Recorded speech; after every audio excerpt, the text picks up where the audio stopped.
বাংলাদেশে এবং বাংলাদেশের বাইরে পৃথিবীর বিভিন্ন প্রান্তে যেখান থেকে চ্যানেলাই দেখছেন আপনাদের সকলকে সাদর আমন্ত্রণ তৃতীয় মাত্রা দেখবার জন্য। প্রিয় দর্শক, সাম্প্রতিক নানা বিষয় নিয়ে আলোচনার জন্য আমার সঙ্গে স্টুডিওতে রয়েছেন আমার বায় বসা আছেন সিনিয়র সাংবাদিক এবং বাংলাদেশ ফেডারেল সাংবাদিক ইউনিয়নের প্রাক্তন মহাসচিব এম এ আজিজ, এবং আমার ডানে রয়েছেন ঢাকা বিশ্ববিদ্যালয় কেন্দ্রীয় ছাত্রছাত্রী সংসদ ডাকসুর সাবেক সহসভাপতি এবং গণ অধিকার পরিষদের প্রেসিডেন্ট নুরুল হক নূর। স্বাগত আপনাদের দুজনকে তৃতীয় মাত্রায়।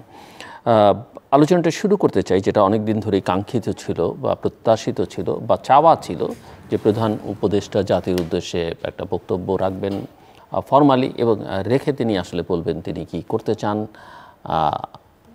জনগণের কাছ থেকে বা অন্যান্য স্টেক হোল্ডারদের কাছে কী প্রত্যাশা তার, এবং তিনি তার বক্তব্যে তার মতো করে যা উপস্থাপন করলেন সেটাকে আপনারা দুজন কিভাবে দেখেন সেটা একটু আমি আপনাদের কাছ থেকে সূচনায় শুনতে চাই। Mister M A Aziz.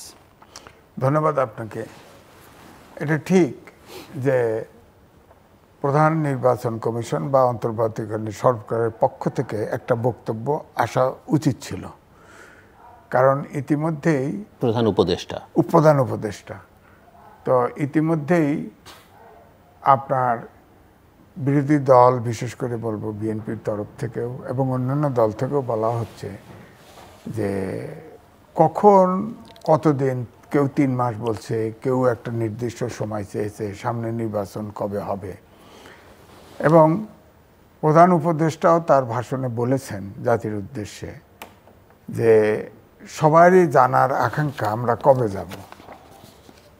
সেটা তিনি যেটা বলতে চেয়েছেন যে ছাত্র জনতার আন্দোলনে জনগণ তাদেরকে ক্ষমতায় এনেছে, দায়িত্বে দিয়েছে, তারা জনগণ যখন বলে তারা তখন চলে যাবে। তা আমার বক্তব্য এখানে যে রাজনৈতিক দল আপনার যেই ক্ষমতায় আসুক, রাজনীতিবিদ দেশ চালাবেন, সেখানে অন্তর্বর্তীকালীন সরকার একটা রোড ম্যাপ থাকতে পারে। রোড ম্যাপের প্রায়োরিটি অনুযায়ী তারা যতটুকু পারে করে দিয়ে গেল, প্রত্যেকটা জায়গায় একটা নির্দিষ্ট পরিকল্পনা করে দিয়ে গেল। সেক্ষেত্রে এক্সপার্টদের সাথেও আলোচনা করতে পারে। তবে আমার ব্যক্তিগত ওপিনিয়ন হচ্ছে যে রাজনীতিবিদরা মানুষের পালস যতটুকু বুঝতে পারে অন্য পেশার লোক ততটুকু পারে না। এখানে কিন্তু রাজনীতির থেকে এই সরকারে যে অন্তর্বর্তীকালীন সরকার আছে এটা কিন্তু অনেকটা বিচ্ছিন্নই বলবো। তবে এটা ঠিক যে এদেশের ছাত্র জনতা যে আন্দোলন করে এই ফ্যাসিবাদের পতন ঘটিয়েছে, আজকে 16 বছর বিরোধী দলগুলি ঐক্যবদ্ধভাবে এই ফ্যাসিবাদের পতন ঘটাতে চেয়েছে, তারা পারে নাই। ছাত্ররা আন্দোলন করেছে, যেহেতু তারা নির্মোহ, এখানে জনগণ এবং পিছন থেকে রাজনৈতিক সবগুলি দলই কিন্তু তাদের সমর্থন দিয়েছে। এ কারণেই সরকারের পতন ঘটেছে।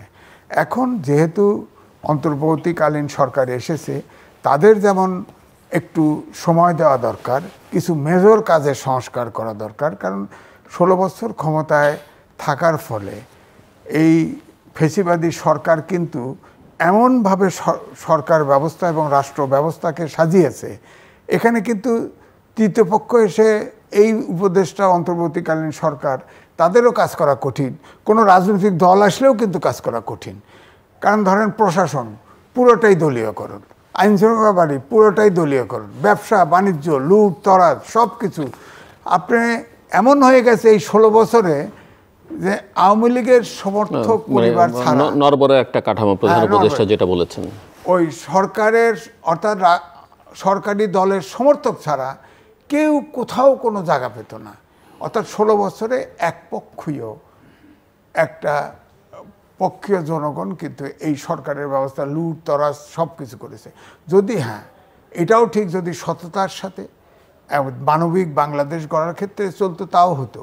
কিন্তু এটা মনে হয় যে একটা নেক্সাস তৈরি হয়ে গেছে লুট তরাজ এবং শোষণ নির্যাতনের জন্য, যার ফলে একটা গণতান্ত্রিক বহুদলীয় ছিল নামে, কিন্তু ক্রিয়াশীল ছিল আপনার এক দল।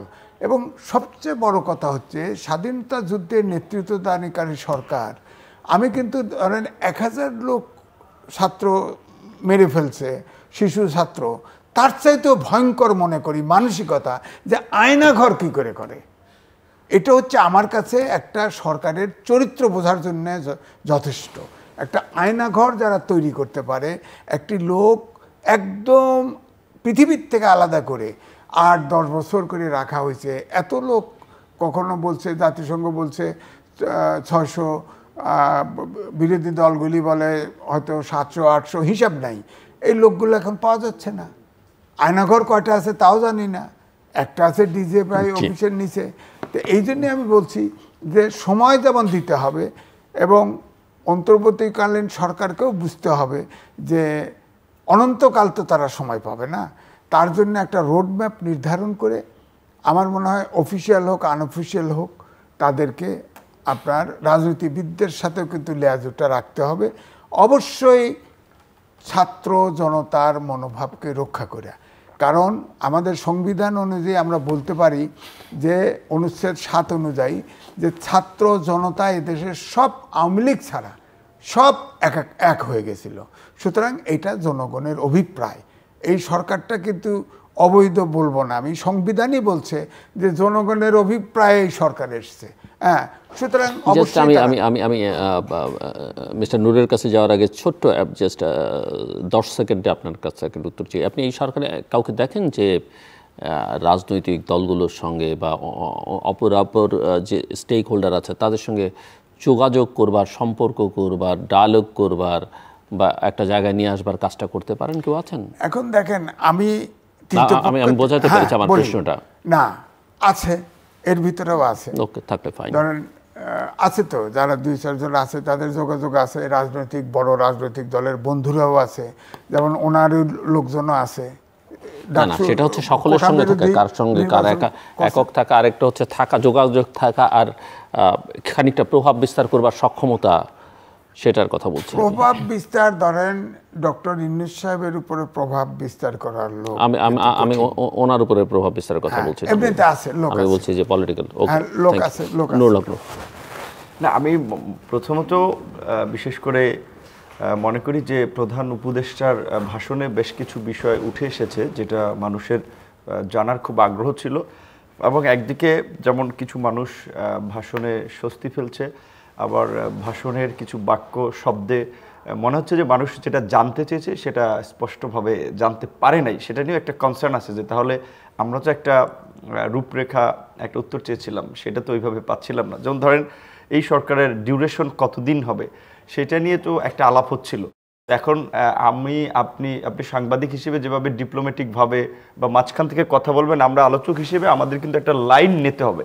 সো সেই জায়গা থেকে টেনিউরের বিষয়ে কিন্তু স্পষ্টভাবে উপদেষ্টা মহোদয়ের কাছে কিছু আসে নাই। তো বলছেন ছাত্ররা নিয়োগ দিয়েছে, ছাত্ররা যখন চাইবে বা আপনারা যখন, এটা খুব একটা ইম্পর্টেন্ট কোশ্চেন লাইন। এবং এই সময়ের এইটাকে আমি মনে করি যে এই রেটরিকটাকে আমাদের বিশ্লেষণ করা দরকার। আমরা ছাত্র জনতার গণ অভ্যুত্থান বলছি, আন্দোলন বলছি, ছাত্র জনতা জীবন দিয়েছে।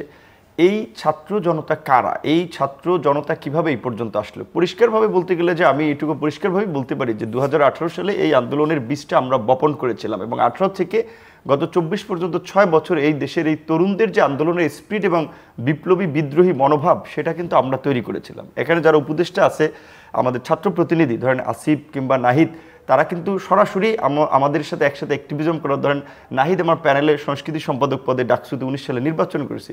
আসিফ মাহমুদ ঢাকা বিশ্ববিদ্যালয় আমাদের যে সংগঠন ছাত্র অধিকার, সেটার সভাপতি ছিলেন। তো আমরা যে এই ছাত্র জনতা কাজ করেছি, আমাদেরকে কিন্তু সমস্ত রাজনৈতিক দলগুলো, বিশেষ করে এটা বলতেই হবে, না হলে অকৃতজ্ঞতা হবে, দেশবাসী জানবে না, সমস্ত অপোজিশন পার্টি কিন্তু ফুল সাপোর্ট দিয়েছে। এই যে ক্যাম্পাসের রেজিস্ট্যান্স থেকে শুরু করে রাজপথের রেজিস্ট্যান্স, আমরা অনুরোধ করেছি তাদেরকে যে রাজনৈতিক দলগুলো যেন ব্যানার নিয়ে তারা না আসে। কারফিউ ব্রেক করা এটা পলিটিক্যাল ডিসিশন, এটা আনপাবলিক একেবারে এই ধরনের ডিসিশনে যেতে পারে না। রাজনৈতিকভাবে সিদ্ধান্ত হয়েছে যে আমাদের এনিহাও কারফিউ ভাঙতেই হবে। সো এইখান থেকে এটা বলছি যে রাজনৈতিক দলগুলোকে একেবারে তাদের কন্ট্রিবিউশনকে এই আন্দোলন থেকে এক্সক্লুড করে ফেলা, এটা ঠিক হবে না বোধহয়। কাজে ছাত্র জনতার পাশাপাশি অবশ্যই রাজনৈতিক দলের নেতৃবৃন্দ, বিশেষ করে বিরোধী দলের নেতৃবৃন্দের ভূমিকা এবং ত্যাগকে আমাদেরকে স্বীকার করতে হবে। তো সেই জায়গা থেকে শুধু আমরা যদি ভেবে থাকি যে ওকে আমরা ছাত্রদের একটা পার্টকে নিয়ে ডিল করবো, আমি মনে করি এটা খুবই ভুল পদক্ষেপ হবে এবং রাজনৈতিক দলগুলোর সাথে ইতিমধ্যেই সরকারের কিছুটা আমি মনে করি যে দূরত্ব তৈরি হয়েছে এবং অনাস্থার সৃষ্টি কিছুটা হচ্ছে। আমি খুব এটা নিয়ে মানে বলবো যে আমার নিজের ব্যক্তিগত অভিমত না, বাট আমি যেহেতু আন্দোলন প্লাস হচ্ছে সরকারের বলেন রাজনৈতিক দল বলেন বিভিন্ন জায়গায় খুব সহজে একটা অ্যাক্সেস আছে কথা বলার আলোচনা করার, সেই জায়গা থেকে অনেকের কনসার্নটা আমি জানি এবং আমি সেটা সরকারের কাছেও পৌঁছে দিয়েছি যে আপনাদের অন্তত পক্ষে এই সরকারকে অরাজনৈতিকের পাশাপাশি রাজনৈতিক নেতৃবৃন্দের সমর্থন লাগবে। আজকের যে উপদেষ্টা মহোদয় যেটা বলেছিলেন যে নির্বাচন এটি একটি জাতীয়, এটি একটি রাজনৈতিক সিদ্ধান্ত, এস রাষ্ট্র পরিচালনাটাই তো একটা রাজনীতি। তো কাজে এখানে অবশ্যই অরাজনৈতিক ব্যক্তিরাও যদি দায়িত্ব নেয় তাদেরকে রাজনীতিবিদদের সহযোগিতা প্রয়োজন হবে। এখন এই সরকারকে রাজনৈতিক দলগুলো এখন পর্যন্ত কতটুকু সহযোগিতা করছে কিংবা সরকার কতটুকু? কিন্তু এখানে একটা প্রশ্ন নূর আপনাকে এবং আমি মিস্টার আজিজকেও করতে চাই যে প্রধান উপদেষ্টা যেমনটা বলছেন যে কখন নির্বাচন হবে সেটা সম্পূর্ণ রাজনৈতিক সিদ্ধান্ত, আমাদের সিদ্ধান্ত নয়, দেশবাসীকে ঠিক করতে হবে আপনারা কখন আমাদের ছেড়ে দেবেন। আমরা ছাত্রদের আহ্বান এসেছি, তারা আমাদের প্রাথমিক নিয়োগকর্তা, দেশের আপামর জনসাধারণ আমাদের নিয়োগ সমর্থন করেছে। আমরা ক্রমাগতভাবে সবাইকে বিষয়টি স্মরণ করে যাব যাতে হঠাৎ করে এই প্রশ্ন উত্থাপিত না হয় আমরা কখন যাব, তারা যখন বলবে আমরা চলে যাব। আমার প্রশ্ন, এই তারা কারা, এই ছাত্র কারা এবং তারা কিভাবে বলবে, কোন প্রক্রিয়ায় বলবে, তারা কি মিছিল মিটিং করে বলবে, মানে কোন পদ্ধতিতে বলবে এবং কাদের কথা আসলে স্পেসিফিক্যালি? নির্বাচন হলে যেমন বোঝা যায় একটা নির্বাচিত সরকার হলে ভোটের মাধ্যমে বিদায় হবে, কিন্তু বাকি তো প্রক্রিয়া হচ্ছে একটা আন্দোলন সংগ্রাম করা, যদি না নিজের থেকে খুব একটা টাইপ বলে। এই বক্তব্য কিন্তু এটা কি এখন বিএনপিকে বলতে হবে যে আপনি 2 বছর থাকবেন বা 5 বছর থাকবেন, বা গণ অধিকার পরিষদকে বলতে হবে যে আপনি 3 বছর থাকতে পারবেন, বা জুনায়েদ সাকির দল বলবে যে আপনাকে আমরা 10 বছর সময় দিলাম? এখানেও তো একটা ভিন্ন মত তৈরি হচ্ছে। যেমন ধরেন বিএনপির পক্ষ থেকে তো ইতিমধ্যে আমরা দেখেছি একটা বক্তব্য এসেছে, গভর্নমেন্ট চাইলে আগের ইন্টারিম গভর্নমেন্টগুলো 3 মাসে নির্বাচন করেছে, এই গভর্নমেন্ট 6 মাস কন্টিনিউ করতে পারে। এবং আমাদের অনেকে বলছে যে 3 থেকে 6 মাস, বিশেষ করে এই সরকারের যে প্রাথমিক কাজটা, যে আমরা বলছি যে কিছু মৌলিক সংস্কার, যেমন ধরেন বিচার সংস্কার মানে কি, সংস্কার মানে কি ব্যক্তির অদল বদল, এক ব্যক্তিকে আরেক সিস্টেমের বদল নাকি ব্যক্তির অদল বদল, সেটা আমি একটু পরিষ্কার করতে চাই। মানে সংস্কার শব্দটিকে ওই আওয়ামী লীগ যেভাবে মুক্তিযুদ্ধের চেতনা ব্যবহার করেছে এবং মুক্তিযুদ্ধের চেতনার ধারে কাছে তারা ছিল না, তো সংস্কার মানে কি এটা বলতে বলতে গুরুত্বপূর্ণ ইস্যু, কন্টিনিউয়াস প্রসেস, এটা বলে বলে এটার গুরুত্ব আমরা কমিয়ে দিচ্ছি কিনা সেটাও একটা দেখার বিষয়। না, সংস্কার তো একটা চলমান প্রক্রিয়া, এটা আপনার যুগের সাথে সময়ের সাথে অনেক ধরনের সংস্কার প্রয়োজন। এখন আমরা বলছি যে বাংলাদেশের জনগণের যে প্রত্যাশা, দীর্ঘ 15 বছর যে তারা ভোট বঞ্চিত ছিল, গণতন্ত্রহীন ছিল, সেই গণতান্ত্রিক অগ্রযাত্রায় যাওয়ার জন্য কিছু সংস্কার, যেমন নির্বাচনের একটা সঠিক পদ্ধতি রাজনৈতিক দলগুলোর ঐক্যমতের ভিত্তিতে প্রতিষ্ঠা করা, আমাদের যে ন্যায় বিচারের যে জায়গাটা আপনার আদালত, সেই আদালত তো 2007 সালে আপনার নির্বাহী বিভাগ থেকে আলাদা হয়েছে, কিন্তু তারপরেও আদালতের বাংলাদেশের এখন পর্যন্ত উচ্চ আদালতে বিচারক নিয়োগের কোনো সুনির্দিষ্ট নীতিমালা নাই, যার ফলে আওয়ামী লীগ এসে তাদের লোককে অ্যাপয়েন্টেড করে বিচারপতি হিসেবে, বিএনপি এসে তাদের লোককে অ্যাপয়েন্টেড করে, যার ফলে এই আদালতও কিন্তু একটা এই দলীয় ভূমিকা অবতীর্ণ হয়। সেই জায়গা থেকে আমরা বলছি যে এই বিচারক নিয়োগের একটা নীতিমালা ইন্টারিম গভর্নমেন্ট কিংবা বিচার ব্যবস্থা স্বাধীন করার জন্য কিছু পদক্ষেপ তারা নিতে পারে। পুলিশকে বলা হচ্ছে, সাকত সাহেব আপনার স্বরাষ্ট্র উপদেষ্টা থাকা অবস্থায় বলছেন যে পুলিশকে একটা কমিশনের অধীনে তাদের প্রমোশন পদোন্নতি দেওয়া হলে রাজনৈতিক দল আর তাদেরকে লাঠিয়াল বাহিনী হিসেবে ব্যবহার করার সুযোগ পাবে না।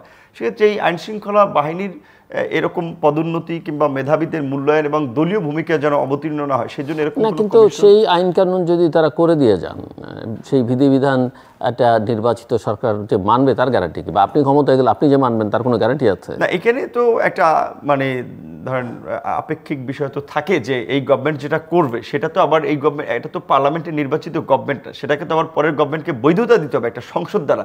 কাজে সেই ক্ষেত্রে অবশ্যই এটা একটা কোশ্চেন যে পরবর্তী গভর্নমেন্ট এটার কতটুকু বৈধতা দেবে। এই জন্য আমরা বলছি যে এটা আপনিও জানেন, আমরাও জানি, তারাও জানে যে এখন যদি একটা ফেয়ার ইলেকশন হয়, কোন জোট কিংবা কোন দল একটা ক্ষমতা আসার মতো সম্ভাব্য, সেজন্য আমরা বলছি যে অপোজিশন পার্টির মতামত নিয়ে তাদের সাথে ডায়ালগ করে সংস্কারের রূপরেখাটা জাতির সামনে প্রধান উপদেষ্টা বা উপদেষ্টাদের তুলে ধরা উচিত, যেটা বিএনপি বলছে, আমরা বলছি। কিন্তু এখন আজকের যেটা বলা হলো যে আমরা সংস্কার প্রস্তাবনাগুলো দিয়ে যাব, এখন পর্যন্ত কিন্তু এই গভর্নমেন্ট ফর্মালি কিন্তু পলিটিক্যাল পার্টিগুলো এই যে খালি ছাত্র জনতা, আমি অবশ্যই বলছি যে এই আন্দোলন সংগ্রামে ছাত্র জনতার কন্ট্রিবিউশন অবশ্যই তারা আমাদেরকে সহযোগিতা করেছে, যার ফলে আমরা এই জায়গাটা এসেছি।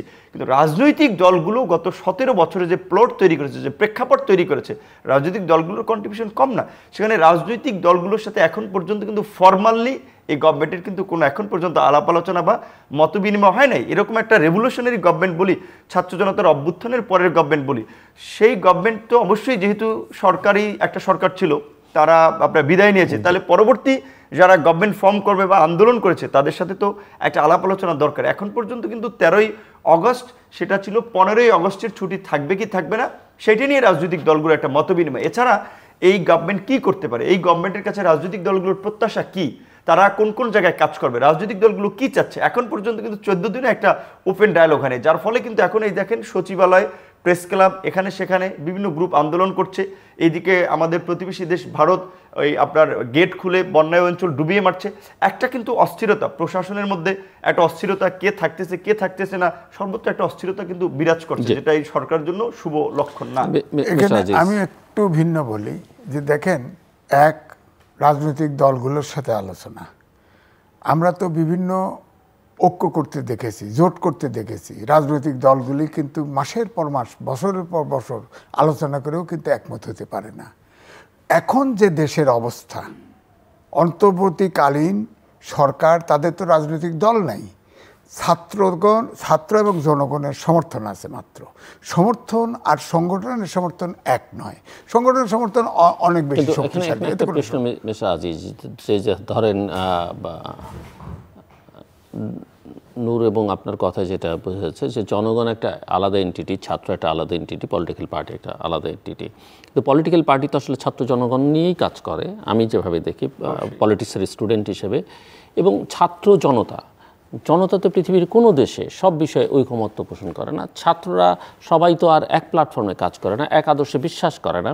একটা মুভমেন্টে তারা এক হয়েছে এবং তাদের এমন কোনো স্বীকৃত প্ল্যাটফর্ম ছিল না দীর্ঘমেয়াদী, যেটা তারা কাজ করতে করতে জনগণের আস্থা অর্জন করেছে। একটা সাময়িক পরিস্থিতিতে এক ধরনের ইমোশন তৈরি হয়েছে সবার মধ্যে, দীর্ঘদিনের ক্ষোভ, বঞ্চনা, ক্রোধ, সেগুলোর একটা কালমিনেটেড রূপ হচ্ছে এই মুভমেন্ট। সেখানে আপনি যখন বলবেন যে জনতা চাইলে বা জনতার সমর্থন ছাত্রদের, এই ছাত্র কারা? না ঠিক আছে, আমি তারপরেও বলছি যে ধরেন 16টা বছর তো বিরোধী দল আন্দোলন করেছে, কিন্তু সাধারণ জনগণ তো বের হয় নাই।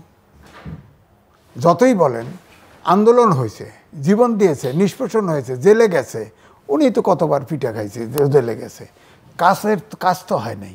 বুঝতে হবে রাজনীতিবিদদেরকেও, কিন্তু কাজ তো হয়নি মানে এটা তো হলো ওই যে আওয়ামী লীগের বিএনপির বিতর্ক যে যুদ্ধ কি 9 মাসের না 25 বছরের সংগ্রাম যুদ্ধ। এটা না ঠিক আছে, আমি ওইটাই বলতে আপনি তো পুরনোটাকে অস্বীকার করে না, অস্বীকার করছি, ওই ধাপে ধাপে ধাপে মানুষের মধ্যে আমি কিন্তু বলেছি যে ছাত্রদের আন্দোলনের সাথে ধরেন ছাত্র একজন মারা গেছে, মারা যাওয়ার পরে আপনার তার মা নামছে, তার বাবা নামছে, তার আত্মীয়স্বজন নামছে। সেইভাবে বিরোধী দলগুলোও কিন্তু চাইছে যে এই অপশাসন দূর হোক, তারাও তাদেরকে তাদের মতো করে কায়দা করে ব্যাক করেছে। প্রথম দিকে দেখেন একদম রাজনীতিবিদরা কিন্তু পরিচয়ই দিতে চায় নাই, কারণ তাহলে স্বৈরাচারী আক্রমণটা রাজনীতিবিদদের সাথে পড়বে।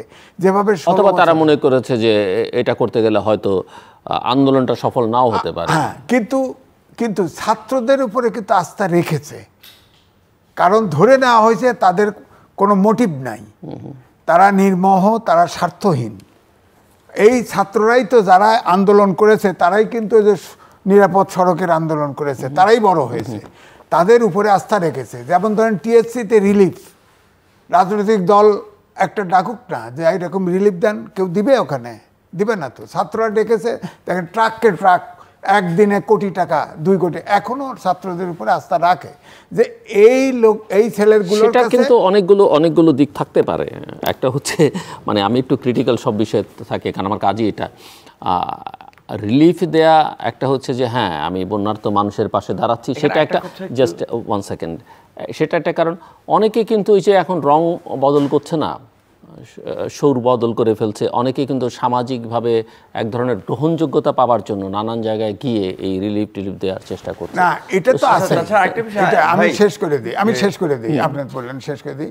বিষয়টা হচ্ছে যেমন এই যে আন্দোলনগুলো হচ্ছে, প্রেস ক্লাবের সামনে হাঁটা যায় না, এখানে কিন্তু প্রত্যেকটা প্রতিষ্ঠানে এই সরকারের সমর্থক তো আছে, তারা তো এর ভিতরে আছে, তো এই জন্য হয়তো আন্দোলন উৎপীড়ন বেশি হচ্ছে। আমি যে জায়গায় বলতে চাচ্ছিলাম যে এই যে ডায়ালগটা হবে, আমরা ধরেন এই সরকারও বলেছে, ডক্টর ইউনূস সাহেবও বললেন, আমিও বলি, এদেশে গণতান্ত্রিক মানবিক আইনের শাসনের একটা রাষ্ট্র চাই, জনবান্ধব রাষ্ট্র চাই।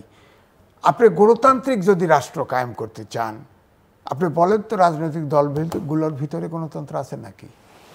কি করবেন বলেন? কিন্তু আপনি যেটা চাইছেন, আপনার এই দ্বিতীয় প্রশ্ন ঠিক আছে, কিন্তু যেটা চাইছেন যে গণতান্ত্রিক মানবিক রাষ্ট্র, সেখানে আপনি কাউকে এক্সক্লুড করে বাদ দিয়ে কিন্তু সেটা পারবেন না। আপনাকে ইনক্লুসিভ হতে হবে, সবাইকে সঙ্গে নিয়ে সবাই কি চায় সেটা বুঝে আসলে করতে হবে। আমরা তো আওয়ামী লীগকে এক্সক্লুড করেছি, কারণ তারা ফেসিবাদ।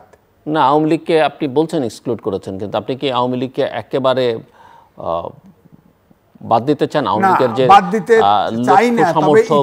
লক্ষ কোটি সমর্থক, তারা কি সবাই খারাপ ছিল? যদি বাংলাদেশে সবাই খারাপ থাকুক আর না থাকুক, কোন আওয়ামী লীগের খারাপ ইতিহাসও আছে, আওয়ামী লীগের তো ভালো ইতিহাসও কিছু যে নেই তা তো বলা যাবে না। কোন দেশ, জানেন আমি ছাত্র জীবনে কি করেছি এখন তো মিলবে না, পৃথিবীতে কোনো স্বৈরাচার, কোনো ফেসিবাদ কিন্তু দেশে রিটার্ন করে নাই। যদি আমাদের দেশে করে, সেটা আমি বলবো রাজনৈতিক দলগুলোর ভুলের জন্য করবে না, কিন্তু সেই বিচার আপনি জনগণের হাতে ছেড়ে দেন না কেন? না, এটা জনগণের হাতে। স্বৈরাচার তাদের যে অপকর্ম, আমি বললাম যে যতগুলো ফিরিস্তি দেওয়া যাবে, জনগণ তাদের মুখী হওয়ার কথা না। এটা যদি হয় রাজনৈতিক দলগুলোর কারণে। আমিও বিশ্বাস করি জনগণ হবে না, কিন্তু সেটা আমি বলছি আপনি বাই ডিসিশন না বাই নেচার, মানে কোন কোর্সে আপনি এগোবেন সেটা হচ্ছে ইস্যু। পৃথিবীর ইতিহাস বলে, যেমন বাংলাদেশের তরুণ প্রজন্ম আওয়ামী লীগকে আমি তো দেখি 20, 25, 30 বছর অ্যাকসেপ্ট করবে না। কিন্তু আপনি যদি এটাকে এখন এই যে এক একজনকে ধরে মারধর করে অপ্রয়োজনীয় মানে চাচ্ছে তাই একটা মামলা দিয়ে, আমি তো দেখি একটা তাদের ফেরানো সহানুভূতি তাদের প্রতি তৈরি করবার একটা প্রক্রিয়ার মধ্যে ঢুকে পড়েছে। আমি এখনই সমালোচনা করার সময় আসে নাই। যেমন আমি যদি বলি 30 জন সমন্বয়কারী এখন ডিজাইন করে ফেলছে অলরেডি, এটা কিন্তু এক ধরনের, তারা যদিও বলেছে যে আমাদের কাজ শেষ, আমরা এখন নাই। এবং এই মুভমেন্টে একটা বড় অবদান কিন্তু প্রাইভেট ইউনিভার্সিটিগুলোর ছেলে মেয়েদের ছিল, যারা কোনোদিন নামতো না, নেমেছে। বিশেষ কোনো বিশেষ কয়েকটা অঞ্চল, ঢাকা শহরের যেই অঞ্চলে যা হয়েছে সেটা না বলে কি হতো। আমি যেটা বলতে চাচ্ছি সেটা আমি যদি যাত্রাবাড়ির কথা বলি, মিরপুরের কথা বলি, আমি বলছি পৃথিবীর একটি উদাহরণ দিতে পারবেন না যে কোনো স্বৈরাচার, কোনো ফেসিবাদ দ্বিতীয়বার ক্ষমতায় এসেছে। আমাদের দেশের সম্ভাবনা আছে। আওয়ামী লীগকে নিষিদ্ধ করতে বলছেন? না, নিষিদ্ধ স্বৈরাচার তো কোনো দেশে নাই, তো একেবারে হিটলার থেকে শুরু করে নাই। তো জামাতকে যে কারণে নিষিদ্ধ করা হয়েছে, একই গ্রাউন্ড আওয়ামী লীগের জন্য তৈরি হয়েছে। আপনি কি জামাতের নিষেধাজ্ঞা রাখার পক্ষে? না, এটা তো আমি এখন বলবো না, এটা তো সরকার বুঝবে। স্বাধীন দেশে এখনো যদি আপনি কথা বলেন, এক্সিকিউটিভ অর্ডারে সরকার জামাতকে ব্যান করেছে। এখন এই সরকার কি করবে? জামাত কি চায়? জামাত তো বলে দিছে যে এক্সিকিউটিভ এই সরকারই তো অবৈধ ছিল, সুতরাং তাদের ওইটা অবৈধ না। কিন্তু জামাতের সঙ্গে তো সেনাপ্রধান প্রথম দিনই মিটিং করেছেন, জামাতের সঙ্গে তত্ত্বাবধায়ক সরকারের প্রধান উপদেষ্টা মিটিং করেছে। তারা তো আন্দোলনে ছিল, কথা তো বলবে, তারা সংগঠিত, অন্য সব দলের চাইতেও তারা সংগঠিত। এখনো জামাতের নেতৃত্বের কমান্ড পার্টির উপরে অনেক বেশি। আমি যে কথা বলতে চাচ্ছি যে আমাদের দেশে স্বৈরাচার রিটার্ন করতে পারে, কারণ আমাদের দেশে কোনো দলের ভিতরে গণতন্ত্র নাই। এটা একটা বড় দুর্বলতা, এটা তো সংস্কার করতে হবে।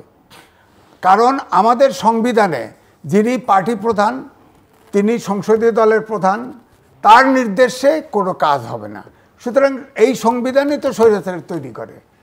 এই সংবিধান, আমাদের দেশের বর্তমান যে প্রচলিত সংবিধান, এ পর্যন্ত 18টি সংবিধান সংশোধন হয়েছে। যে সরকার ক্ষমতায় আছে তার প্রয়োজনে সংবিধান অধিকাংশই সংশোধন করেছে। তো রাজনৈতিক দল যারা ক্ষমতায় ইতিমধ্যে গেছে, তারা তো মানবিক বাংলাদেশ, গণতান্ত্রিক বাংলাদেশ গড়ার চেষ্টা করেছে, এটা আমার কাছে মনে হয় নাই। এখন ধরেন এই রাজনৈতিক দল সেই রাজনৈতিক দল সেই গঠনতন্ত্র সেইভাবেই চলছে, তা আপনার স্বৈরাচার আমি বলবো যে রিটার্ন হওয়ার পসিবিলিটি তো আছে, কারণ আমাদের রাজনৈতিক দলগুলো তো ন্যাশনাল ইস্যুতেও একমত হতে পারে না। তো এটার উত্তর আসলে নূর দিতে পারবেন, এবং আমি একটু আপনাদের দুজনের কাছে প্রশ্ন, যে প্রফেসর ইউনূস বলেছেন যে তিনি কাজ করতে পারছেন না, আসলে কাজ করতে পারছেন না মানে এই যে ডিস্টারবেন্স, যেটা এই যে জনগণের সহযোগিতা চেয়েছেন দায়িত্ব গ্রহণের পর থেকে প্রতিদিন সচিবালয়ে তার অফিসের আশেপাশে শহরের বিভিন্ন স্থানে সমাবেশ হচ্ছে, এবং তিনি এটাও স্বীকার করেছেন 16 বছরের অনেক দুঃখ কষ্ট আছে, কিন্তু কাজ করতে যদি না দেয়া হয় তাহলে দুঃখ গোছানোর পথ সব বন্ধ হয়ে যাবে। সো তিনি অনুরোধ করছেন কাজ করতে দিন। দেখেন, প্রত্যেক সরকারের আমলেই কিন্তু বিভিন্ন কমিউনিটির দাবি দেওয়া নিয়ে আন্দোলন হয়, এবং সরকার সেটাকে আশ্বস্ত করা কিংবা বিভিন্নভাবে সেটাকে ডিল করে। এখন স্বাভাবিকভাবেই নতুন একটা গভর্নমেন্ট ফর্ম হয়েছে, তাদের কাছে এতদিন রাজনৈতিক সরকারগুলোর কাছে যেই দাবি বাস্তবায়ন হয় নাই, এখন তারা করবে, বিকজ তারা বলছে যে ছাত্রদের যে আন্দোলনটা ছিল যে বৈষম্য বিরোধী একটা আন্দোলন, তো তারাও চাচ্ছে যে বিভিন্ন সেক্টরে বৈষম্য দূরীকরণ, এটা ভালো। আরেকদিকে এটাও সত্য, আবার এই যে গত 15 বছরের নিয়োগটা একেবারে জুনিয়র থেকে সিনিয়র সব জায়গায় কিন্তু সরকার, বিগত সরকারেরই একেবারে লোকজন সেট আপ করা, তো কাজেই তাদেরকে দিয়ে এই গভর্নমেন্টকে আনস্টেবল করার জন্য কিংবা গভর্নমেন্টকে অস্থির করার জন্য যে একটা তৎপরতা নাই, সেটাও একেবারে উড়িয়ে দেওয়া যায় না। আমি যদিও বিভিন্ন এই আন্দোলনকারীদের সাথে কথা বলেছি, এবং তাদেরকে আমি ব্যক্তিগতভাবে অনুরোধ করেছিলাম যে দেখেন, একটা নতুন গভর্নমেন্ট সবেমাত্র বসে দায়িত্ব নিয়েছে, তার অফিসে কে ভালো কাজ করে, কে সৎ, কে দুর্নীতিবাজ, কে ঘুষখোর, এটা বুঝতে অন্তত মাসখানেক সময় লাগবে। তো আপনারা অন্তত 1 মাসের মধ্যে এই সমস্ত দাবি দেওয়াগুলো রেইজ করেন না, আর রাস্তায় না নেমে আপনারা একটা সেমিনার, একটা স্মারকলিপি, এর মধ্যে দিয়ে আপনাদের দাবি দেওয়াগুলো দৃষ্টি আকর্ষণ করেন। কিন্তু আজকের যদি পরিস্থিতিটা আমরা দেখি যে আনসাররা সচিবালয়ে ঢুকে গেছে, এর আগে ইন্টারমিডিয়েটের ওই ছাত্ররা পরীক্ষা বাতিলের দাবিতে সচিবালয়ে ঢুকে গেছে, এটি আমি মনে করি এখানে সরকারেরও অদক্ষতার একটা পরিচয়, যে তারা এগুলো ডিল করতে পারছে না। সরকারের কিছু দাবি দেওয়া থাকবে, কেন তারা ডিল করতে পারছে না, সেটা তাদেরও ব্যর্থতা বলতে হবে। এখন আজিজ ভাই যেটা বলেছে, অবশ্যই এই 14 দিনে একটা গভর্নমেন্টের সফলতা ব্যর্থতা বা সমালোচনা আমাদের করা উচিত না, অবশ্যই সেই জায়গায় আমরা একমত, কিন্তু অ্যাট দ্য সেম টাইম ইতিমধ্যে যে কৌশলগুলো নেওয়া দরকার সেগুলো কিন্তু আমরা একটু বাস্তবায়ন কম দেখতে পাচ্ছি। যেমন আজিজ ভাই যেটা বলেছেন, আমি আরও 2-4 জনের বিশেষ করে আবেগী কথা শুনেছি যে না, এটা তো এই প্রেসিডেন্টের কাছে শপথ নেওয়াটা উচিত হয় নাই, শহীদ মিনারের শপথ নেওয়া উচিত ছিল, বা ঢাকা বিশ্ববিদ্যালয়ের টিএসসিতে শপথ নেওয়া উচিত ছিল, আবু সাঈদের মা কিংবা আরেকজনের কাছে। তো এই আবেগ আর উইজডম তো এক বিষয় না, আবেগ দিয়ে রাষ্ট্র চলে না, রাষ্ট্র চালাতে উইজডম দিয়ে রাষ্ট্র চালাতে হয়। তো কাজে এই কথাগুলো যারা বলছেন, আমি জানি না তারা আইনের ভিত্তি কনস্টিটিউশনাল কতগুলো বিষয় মাথায় রেখে কথা বলছেন। তো এখন ঢাকা বিশ্ববিদ্যালয়ে আপনি দেখছেন, অবশ্যই আমার প্রাণের প্রতিষ্ঠান, ওই বিশ্ববিদ্যালয় আমাকে তৈরি করেছে, অবশ্যই ওই বিশ্ববিদ্যালয়ের কাছে নত শিরে আমাকে সম্মানটা জানাতে হয়। কিন্তু ঢাকা বিশ্ববিদ্যালয়ে 42,000 শিক্ষার্থী প্রতিষ্ঠান, ওখানের যে অ্যালামনাই, সচিব থেকে শুরু করে আপনার বাংলাদেশের সমস্ত প্রতিষ্ঠানে দেখবেন ঢাকা বিশ্ববিদ্যালয় অ্যালামনাইরা বসে আছে, ছাত্রদের ওখানে আপনার 4-5 কোটি টাকার মতো উঠেছে। আর একজন মাওলানা, একজন হুজুর, যে আমাদের ভাষা যদি বলি ওই আসুন্না ফাউন্ডেশন আহমদুল্লাহ সাহেব, অলরেডি আপনার 25 কোটি টাকা নাকি তার ফান্ড রেইজ হয়েছে। তো একজন হুজুর, একজন মাওলানা, একটা ফাউন্ডেশন উঠেছে আপনার 25 কোটি টাকা। তাহলে আপনি পুরো ঢাকা বিশ্ববিদ্যালয়ে আমরা ওই 5-6 কোটি টাকা। তাহলে দেখেন আপনি একদিকে ওইটাকে মিডিয়া খুব ভালোভাবে প্রচার করছে যে ছাত্র এই ঢাকা বিশ্ববিদ্যালয়ের চেহারা আমরা দেখিনি, এটা ভালো, অবশ্যই প্রশংসার দাবি দেবে। অ্যাট দ্য সেম টাইম আরও কিছু সিনারিও কিন্তু সাইড বাই সাইড আছে। তো কাজে আপনার যদি ওই ইমোশন থেকে আমরা বলি যে ছাত্র জনতাই সব ঠিক করে দেবে, তাহলে এটা অবশ্যই এই কোশ্চেনটা ভ্যালিড, এই কোশ্চেন রেজ করতে হবে, হু আর দিস গাই, এটা কোন ছাত্ররা, কোন জনতা? আমরা তো এই বললাম যে 6টা বছর তো এই যে 18ই জুলাই গ্রেপ্তার হয়েছি, ঢাকা বিশ্ববিদ্যালয়ের ছাত্র হয় রিমান্ডে থেকে বলেছে যে গরু ছাগল জবাই করে সেরকম হাত পা বেঁধে ঝুলিয়েছে, আমাদের গোপনাঙ্গী ইলেকট্রিক শক দেওয়া হয়েছে, হাঁটতে পারিনি, আদালতে তোলার সময় তো বলেছি। তাহলে কি আমরা আন্দোলন করিনি? আমাদের কন্ট্রিবিউশন আছে না? তো আমি আমার কথা বলছি না, আমি ওই ডিবি কার্যালয়ে দেখেছি জাতীয় দলের ফুটবলার, বিএনপির উত্তরের সভাপতি আমিনুল ইসলাম নীরব, সাইফুল ইসলাম নীরব, দক্ষিণের মজনু কিভাবে অমানবিক টর্চার করেছে, এবং এই ভিডিও নাকি হোম মিনিস্টার এবং ওই ফ্যাসিস্ট হাসিনাকে পাঠাতে হতো, যে বিরোধী দলকে যে আপনার ঝুলাইয়ে পেটাচ্ছে, তাদেরকে সাইজ করতেছে, একদিকে তো রাস্তায় গণহত্যা চালাচ্ছে, আর ভিতরে যেগুলো ধরছে এগুলোর জন্য ভালোভাবে সাইজ করে এই ভিডিও নাকি তাদেরকে পাঠানো হতো।